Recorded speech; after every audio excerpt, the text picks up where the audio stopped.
নির্বাচন সংক্রান্ত বক্তব্য একেবারেই অস্পষ্ট। 16 ডিসেম্বর 2024-এ বিজয় দিবসে প্রধান উপদেষ্টা ডক্টর মোহাম্মদ ইউনূস জাতির উদ্দেশ্যে যে ভাষণ দিয়েছেন তা নিয়ে বিস্তারিত আলোচনা হয় এবং পরবর্তীতে প্রধান উপদেষ্টার প্রেস সচিব সংবাদ সম্মেলনের মাধ্যমে উপদেষ্টার ভাষণে যে ব্যাখ্যা দেন তা নিয়েও আলোচনা হয়। সভা মনে করে প্রফেসর ডক্টর মোহাম্মদ ইউনূসের ভাষণে নির্বাচন সংক্রান্ত বক্তব্য একেবারেই অস্পষ্ট। তার বক্তব্যে নির্বাচনের একটি সম্ভাব্য সময়ের কথা বলা হলেও নির্বাচনের কোনো রোড ম্যাপ সম্পর্কে কোনো সুনির্দিষ্ট বক্তব্য রাখা হয়নি।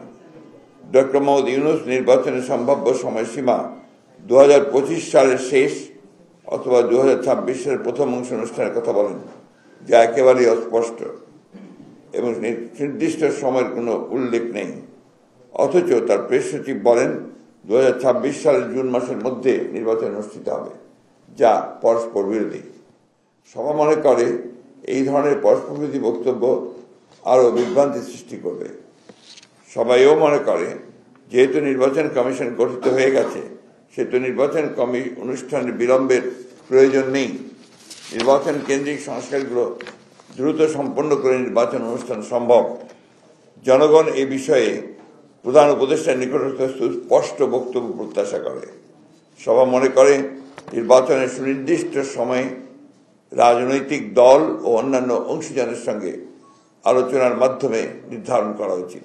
আপনার এখন ইলেকশন কমিশন গঠন হয়ে গেছে, সুতরাং ইলেকশন পরিচালনা কন্ডাক্ট করবার জন্য তার প্রস্তুতি নেওয়ার তো সেই ধরনের কোনো প্রবলেম তো নাই, সুতরাং অতি দ্রুত সেটা করা সম্ভব।